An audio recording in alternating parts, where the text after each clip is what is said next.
Hey there, have you ever stopped to think about what actually prevents someone from, adding an extra zero to their paycheck? Or maybe creating a fake employee and sending the salary to their own bank account? Well, today, we're pulling back the curtain on the hidden battle to protect your paycheck. We're talking about payroll controls, these invisible systems that are absolutely crucial for making sure everyone gets paid correctly and that company funds are safe. Let's dive in. So here's our game plan. We're going to start in the payroll danger zone to really understand the risks. Then we'll meet the original protector, the human firewall, all about those old-school manual safeguards. From there, we'll see how code as the cop totally changed the game. Then comes the main event, a head-to-head comparison, before we wrap up by seeing how modern companies build a digital fortress using the best of both worlds. All right, let's kick things off with Section 1, the payroll danger zone. Just think about it for a second. For most companies, payroll is the single biggest cash payment they make, month after month. It's complicated, there's a huge volume of transactions, and it's where everyone's most sensitive financial info lives. That combination, it's basically a giant flashing neon sign for fraudsters. It's a prime target. So let's make this super real. What's actually stopping a clever insider from just inventing a person? Seriously, how do you prevent someone from adding a Jane Doe to the payroll, linking it to a secret bank account, and just collecting a whole extra salary every single month? Yep, this classic con has a name, the ghost employee. It is one of the oldest and most common tricks in the book, and it perfectly illustrates why companies can't just cross their fingers and hope for the best. They need rock-solid controls, which brings us to our very first line of defense. So let's talk about that first line of defense, the human firewall. Way before we had fancy software, the thing protecting the company's money was people, strict processes, and an absolute mountain of paper. Let's take a look at how these old-school safeguards actually worked. And the absolute cornerstone, the fundamental principle behind all of it, is something called segregation of duties. The idea is so simple, but it's incredibly powerful. No single person should ever have control over a financial transaction from start to finish. It's kind of like needing two different people with two different keys to open a high-security vault. The person who has the authority to hire someone can't also be the person who cuts their paycheck. No way. In the real world, this created what was basically a paper-based relay race. So picture this. The personnel department authorizes a new hire with a signed paper form.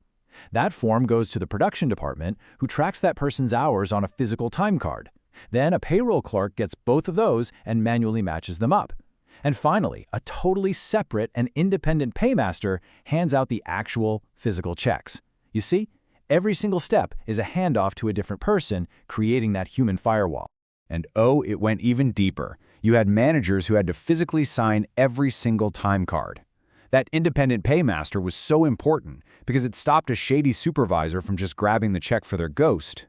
Companies also used a special bank account, an impressed account that was funded with the exact amount of the total net payroll. Why? To limit the damage if something went wrong.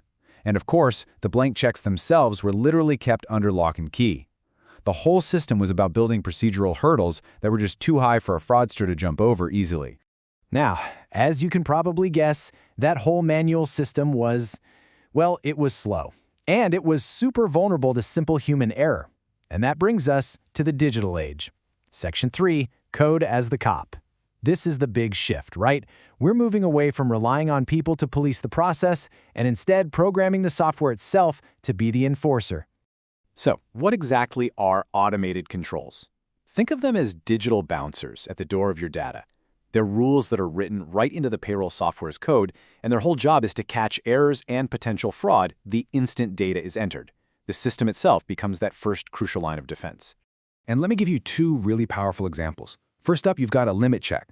This is just a rule that blocks crazy, unreasonable numbers. For instance, you can program the system to automatically flag any time card that logs more than, say, 80 hours in a week. It doesn't mean it's impossible, but it forces a human to actually look at it. Then you have the validity check. This is brilliant.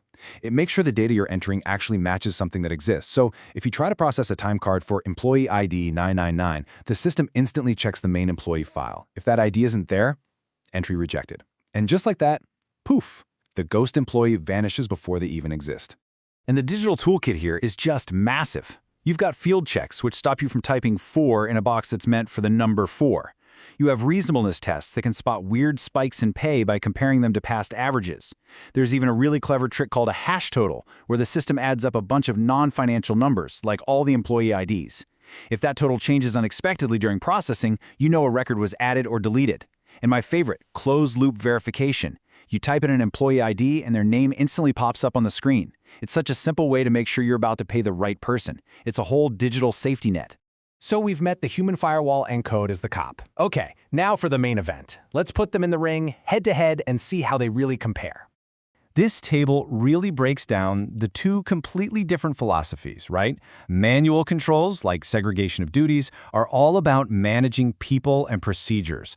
Automated controls, like a limit check, are focused on the integrity of the data and the transactions.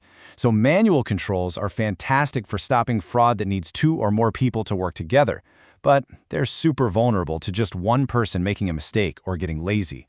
Automated controls, on the other hand, are incredible at catching typos and enforcing rules 24/7 without fail, but they're only as good as their programming and can be vulnerable to a really skilled hacker. So, at the end of the day, here is the absolute core difference. If you remember just one thing, make it this. Manual controls are designed to govern people's behavior. Automated controls are designed to govern data's integrity. One is about managing human action, the other is about managing digital information. They're tackling the same problem from 2 totally different angles.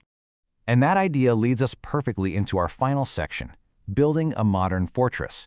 Because, as you've probably guessed, in the real world, this isn't an either-or choice. The smartest, most secure companies create a hybrid system that uses the very best of both worlds. And when you do that, the impact is absolutely massive. Get this, modern, integrated systems that cleverly combine both that manual human oversight with all those automated checks can reduce payroll errors by up to a whopping 50%.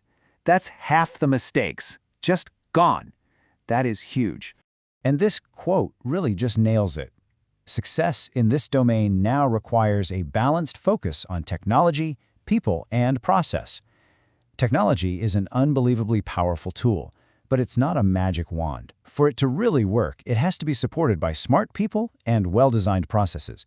You still need segregation of duties. The tech is the muscle that enforces the rules, but the people, they're the brain that sets the strategy.